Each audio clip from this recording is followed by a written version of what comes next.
Hey everybody, just thought I'd give an update on my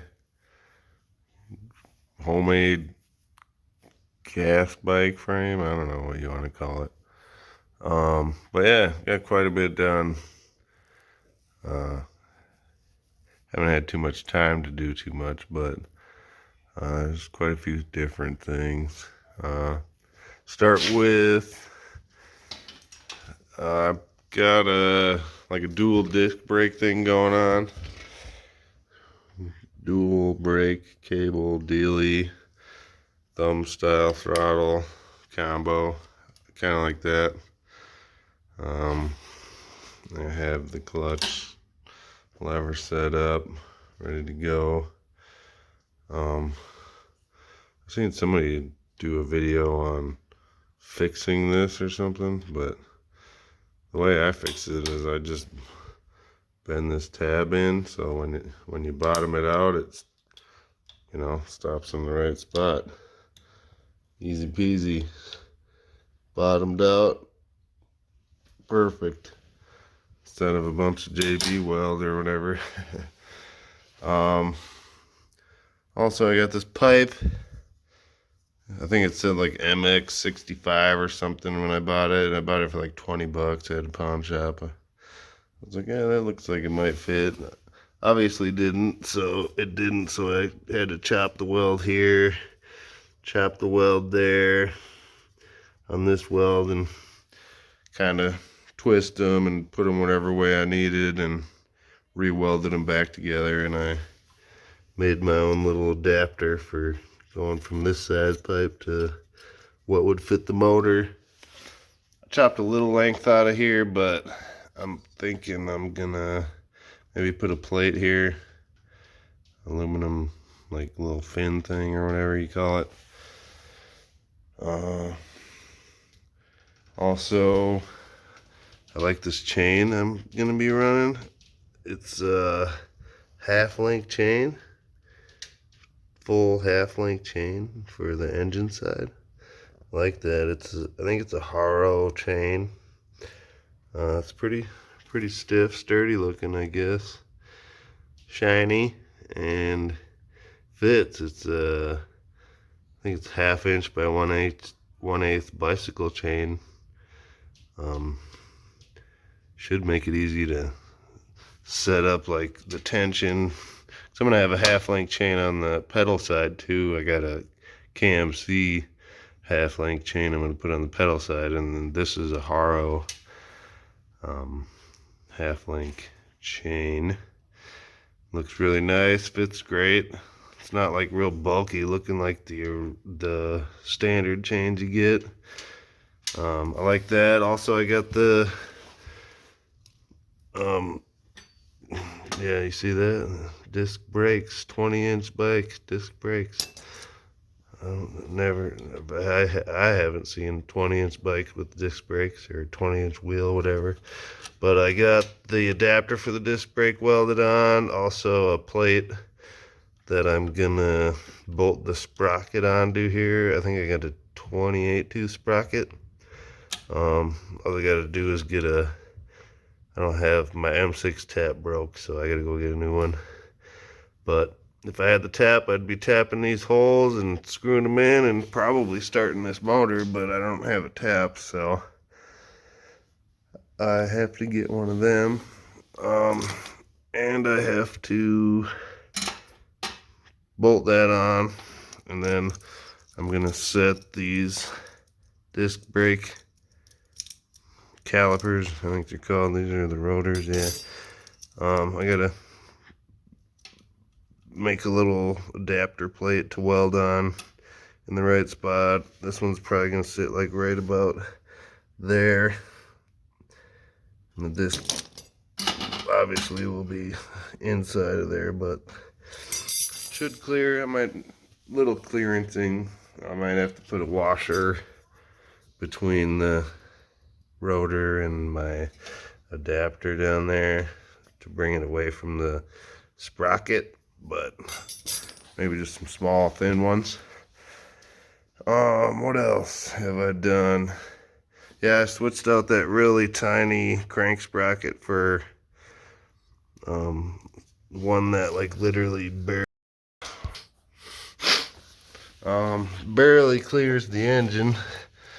I don't know if you can see it.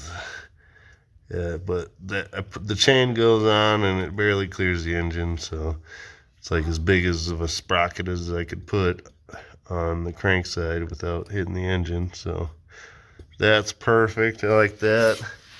Got the front rotor on, adapter welded on for disc brakes. So I gotta take this one. I don't think I want to put it in the front. I think I'm gonna try to squeeze it in right in here somewhere. It'd be like that.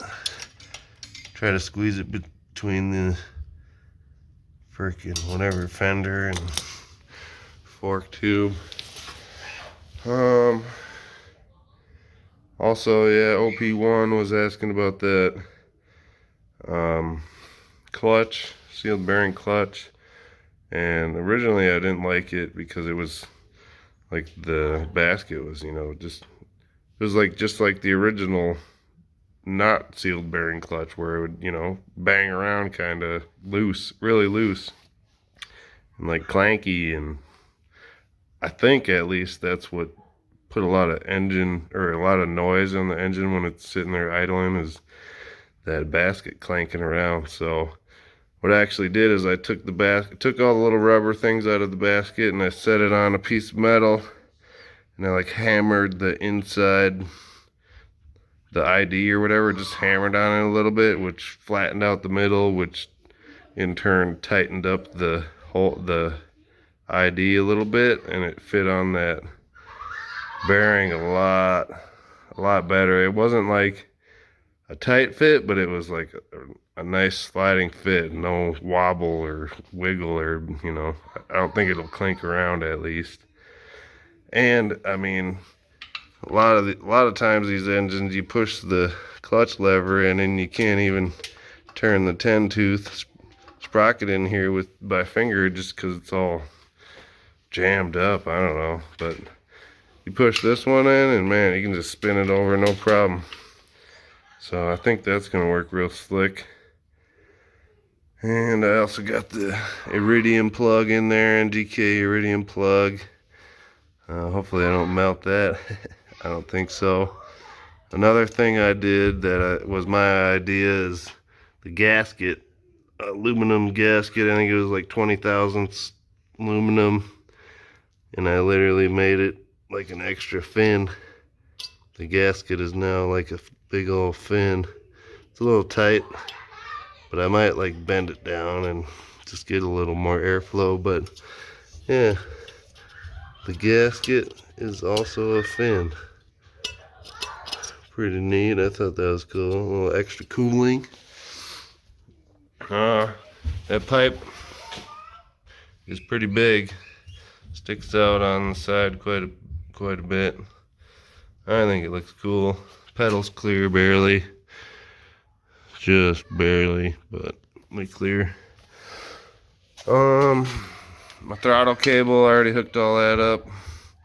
I was a little concerned about the length, having this little curve thing here, and also not the standard throttle system, but it's like perfect length if I have everything screwed in tight. So that is gonna work great. I'll have to figure out an air filter. Probably just gonna do like some kind of screen or perforated something, poke a bunch of holes in something. And then after that, I don't know, we'll see. I might come up with some more ideas, but obviously I'm gonna smooth everything out, Bondo, any little rough areas, probably in little, so it's nice and smooth everywhere I welded, and sand it out real smooth and have it painted really nice. And yeah, oh yeah, I'm sure you can tell I kind of buffed this, and my jug is actually shiny and has little cut like little designs or whatever you want to call it into the casting spots. Buff these up as good as I can. It looks pretty shiny and good. You know, shiny, shiny, shiny, shiny. We'll see what else. Might keep this top shiny, clear coated or whatever. Sand it like mirror finish. But I'm debating that because I don't want it to like blind me, the sun or something when I'm riding. But we'll see. It's looking good.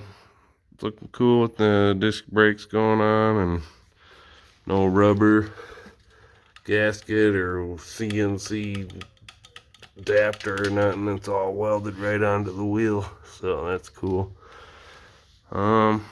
Should be a really nice bike when it's done.